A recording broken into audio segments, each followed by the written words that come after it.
The last time my friend Beth visited my house, she got me hooked on watching The Good Place. If you've ever seen the show, it's about a mismatched group of people who end up forced together in the afterlife in the pursuit of staying out of the bad place. As the show progresses and different ethical models are tried and then discarded, we come to find out that whether you go to the good place or the bad place depends on how many points you earn being good versus how many points you lose being bad. Every single decision a person makes, no matter how small or seemingly neutral, gets them points toward the good place or loses them points and sends them closer to the bad place. There are a lot of strains of American Christianity that ultimately boil down to this exact kind of thinking. That if we call ourselves a Christian, then we get a bunch of ticks in the heaven column. And that whatever we place the label Christian or biblical on, no matter the action, is the same. We are either saved or not. We're either good because we claim Jesus or bad because we don't. We are either righteous or we're sinners doomed and condemned. This is an easily understandable binary with clear rules and clear boundaries. And I can sort of understand why it's such a popular way to understand the Christian faith. The problem with all of this, of course, is that applying a binary to people, and certainly applying it to God and God's realm, is overly simple and thin. It has very little room for the depth and beauty and nuance and complexity and struggle of Jesus of Nazareth. This kind of theology takes what is actually a daily commitment and a constant series of choices and a spiritual surrender and boils all of it down into saying a semi-magical incantation, usually based off the writings of Paul, and then following a set of prescribed rules. There's little room for freedom, for grace, for joy. There isn't space in that binary for the complexity of humanity or the mystery of God, who is always and in every iteration much bigger than a binary. Now, if we were to only read Matthew 13 verses 36 through 43, the second part of our reading this morning, we would be left with the distinct impression of a binary of good versus evil people, those planted by the Son of Man versus those planted by the devil, of the wheat versus the weeds. When the disciples come back to Jesus to ask for explanation of the story he had told them earlier, the explanation lays out an allegory where you are either good or bad, and one day those who are wheat will be harvested up, while those who are weeds will be cast into a fiery furnace. Even with this seemingly oversimple explanation, there still is a lot for us to take away. We can notice that in the kingdom of heaven, which, as Michael Joseph Brown notes, can be understood better as not a being the afterlife, but as being the way God acts, relates to, and affects his followers. But that in that kingdom of heaven, there will not be a thriving of evil. Now, this is good news for those of us striving for justice and wondering if evil will ever be overcome by good.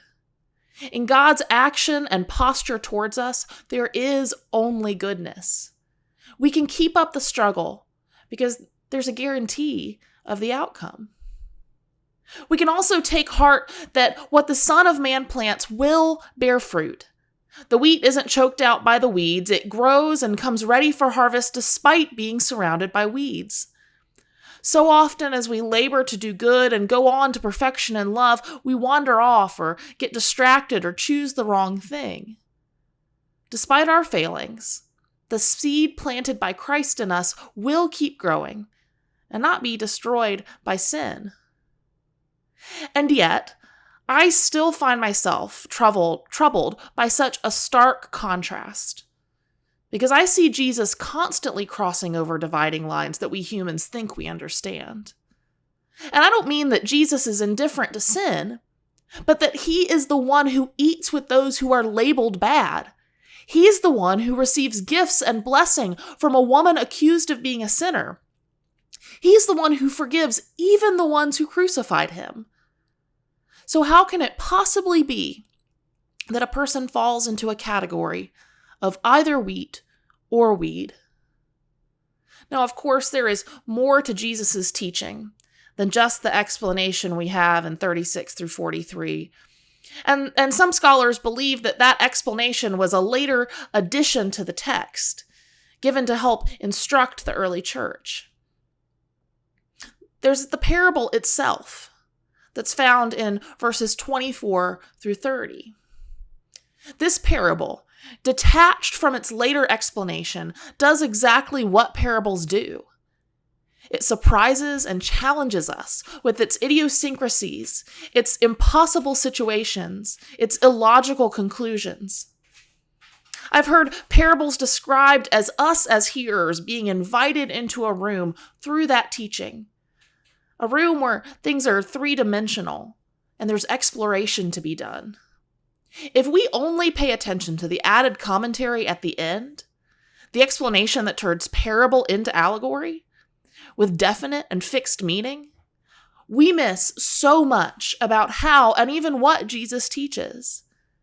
His teachings are, after all, not a set of rules that differentiate only between right and wrong moralistic binary, but an invitation into new life, into the paradox of life through death, into the mystery of love. So then what challenge can we receive from a parable that's about more than just who's good and who's bad? First, we can notice that the landowner, despite being the owner and despite having servants or workers, is a landowner who does the planting themselves. This is not a hands-off absentee owner, but one who's involved in the planting and knows the seed. This is also a landowner who knows the difference between wheat and weed, yet isn't willing to destroy the whole crop just to get rid of the weeds. There's an investment in the fruit that is to be born and a willingness to allow weeds to grow for a time so as not to accidentally destroy the wheat. Barbara Brown Taylor describes this landowner by saying that they are willing to risk fat weeds for fat wheat. What a surprising take on God if we are expecting judgment for unrighteousness or punishment for sin or abandonment for straying. I'm personally challenged by this teaching because I want, despite my best Christian efforts, for there to be punishment when people cause harm. Sometimes I want a little bit of wrath for all the badness in the world. But thank God that God is better than me. That God is not making any of us the landowner in this parable. That God is willing to wait for the wheat to come to a head.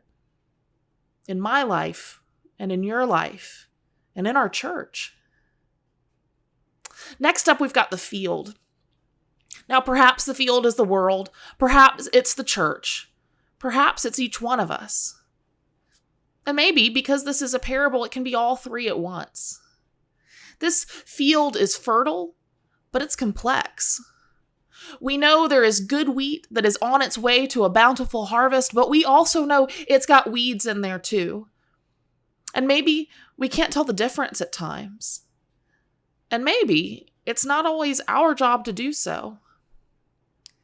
There's a scene in one of the final episodes of The Good Place where the main character, Eleanor, challenges the judge and the whole system of positive and negative points by explaining that no one can possibly get into the good place because the world is so complex and intertwined that you might not think you're doing something, you might think you are doing something good and not know that it was really something bad. That having the time to research where your tomatoes come from, as an example, is a privilege. And that things on earth are just so messed up that sometimes you can't know what decision to make. I think that episode of The Good Place is a pretty good summary of the field in this parable. While we may want to tear out the weeds with confidence all at once, our reality is that we may not always know which is which. Finally, I want to look at maybe the most troubling part of this parable, the image of the furnace burning up the weeds at the end of the age. I'm very aware that probably all of us have had to contend with this kind of imagery used to judge or to condemn us or someone that we love. And it's hard to find any use for it when you've had that kind of experience. My personal experience is that I have been told, as a woman who preaches and leads in ministry, that I am actually leading people to hell because of my gender. As much as I want to ignore this whole last section because of that, especially the part about the wailing and gnashing of teeth because, yikes, it's all still in there, and I have to contend with it.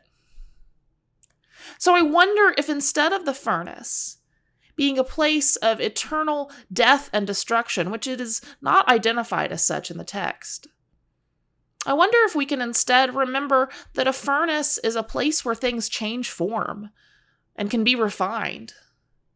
If there are weeds in us or in the church or in this world that are not the things God has planted to bear good fruit, then they need to be changed.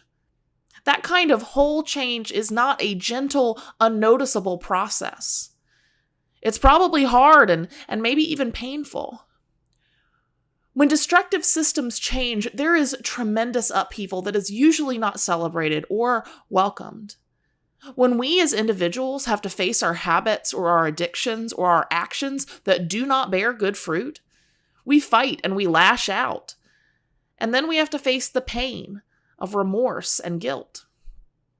So perhaps instead of seeing this furnace into which weeds are destined to go as an equivalent to the problematic vision of hell that many Christians ascribe to, we can instead see it as the way that we know we're being refined as the weeds are burned off and the good wheat is brought into harvest.